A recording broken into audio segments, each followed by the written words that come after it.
Todos os dias eu tento ensinar alguma coisa nova para os meus filhos, porque eu acredito que o aprendizado contínuo ele é muito bom. E aqui em casa nós temos algumas regrinhas que nós precisamos cumprir, até porque a rotina para criança ela faz muito bem. E uma dessas rotinas ela é a seguinte: todos os dias quando os meninos chegam da aula, a primeira coisa que eles têm que fazer é guardar o sapato dentro do armário e a mochila no quarto deles. Pois bem, alguns dias atrás, nós chegamos do trabalho com os meninos em casa e etc. E o Daniel tirou o tênis, deixou no meio da sala, pegou a mochila e guardou dentro do quarto. E aqui em casa nós temos uma prática que é muito interessante de quase todo dia, não é todo, né? Mas quase todo dia a gente tem uma sobremesinha para dar para os meninos pós-almoço. Então a gente almoçou, rotina normal, terminou o almoço, o Daniel chegou pra gente e falou: "Papai, tem sobremesa?" Eu falei: "Tem, mas hoje nós não vamos comer sobremesa." Ele: "Por quê, papai?" Eu falei: "Porque você tem uma tarefa para você fazer todos os dias e você não fez a sua tarefa. Você sabe o que o papai sempre pede para você fazer quando chega da aula?" Aí ele: "Sei. O que é?"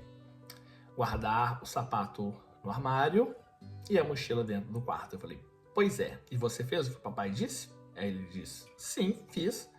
A mochila tá lá dentro do meu quarto." Aí eu olhei pro meio da sala e falei: "E de quem são aqueles sapatos que estão ali?" Aí ele fez assim: "É meu." Eu falei: "Pois é, então você não fez o que o papai falou. Você fez uma parte.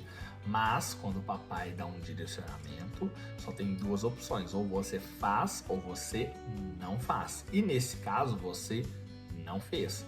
Porque você não fez, toda a família vai ficar sem sobremesa hoje.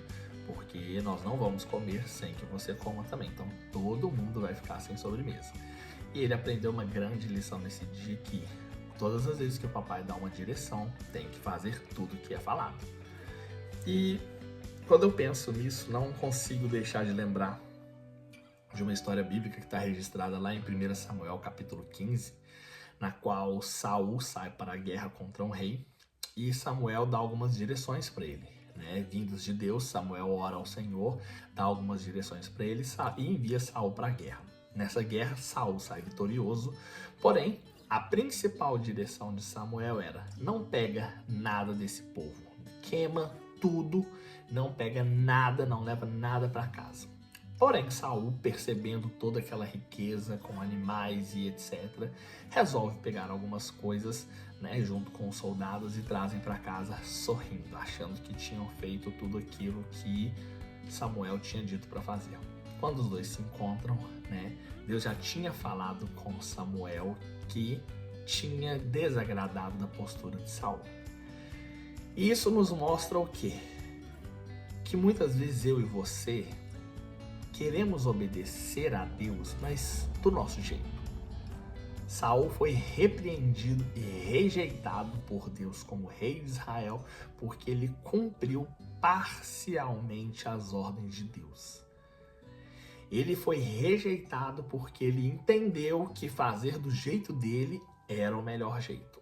Ele foi rejeitado porque quando ele olhou para todos aqueles objetos valiosos, os bois, os animais, ele separou o melhor para Deus, separou o melhor para o povo.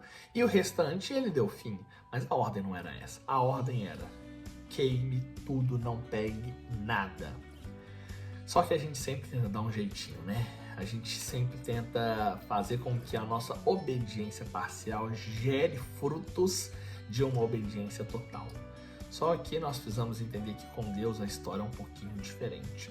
Deus é um Deus justo, a sua palavra ela não volta atrás. E quando ele fala que é sim, é sim. Quando ele fala que é não, é não. E nós precisamos entender que a nossa injustiça, a nossa régua, por mais que ela seja o mais justa possível, está longe de ser a medida que Deus trata as coisas. Nós precisamos começar a olhar para todas as situações da nossa vida e olhar através da ótica de Deus e não através da ótica da nossa própria justiça. Então, entenda uma coisa: Deus não quer um coração pelas metades. Deus não quer obediência pelas metades. Deus não quer o seu tempo pelas metades. Deus quer você por inteiro. A obediência parcial é igual à desobediência. Nós achamos muitas vezes que obedecer parcialmente vai fazer com que o Senhor fique feliz, mas a obediência parcial é igualzinho à desobediência. Pensa nisso, porque nem todas as pessoas têm um apreço pela palavra obediência, mas a própria Bíblia declara que Deus tem mais prazer naqueles que obedecem à sua palavra do que aqueles que sacrificam. Deus tem mais prazer em obediência do que em oferecer um sacrifício. Pensa nisso, porque muitas vezes a gente quer sacrificar a Deus, mas fazer aquilo que é o básico, que é obedecer a sua palavra, a gente tem muita dificuldade. Obediência, todo ser humano tem um pezinho ali para poder, de fato, entender o que é, e é desagradável muitas vezes obedecer, porque nós queremos ser os senhores da nossa vida, nós nunca queremos ser o servo. Eu mando na minha vida e eu faço aquilo que eu quero e aquilo que eu bem desejo na hora que eu quiser, mas nós precisamos lembrar que existe apenas um Senhor, e esse Senhor está nos céus. Ele é quem direciona, Ele é quem dá todas as coordenadas e caminhadas. Seja obediente e você vai colher os frutos na sua vida. Que Deus abençoe você, em nome de Jesus.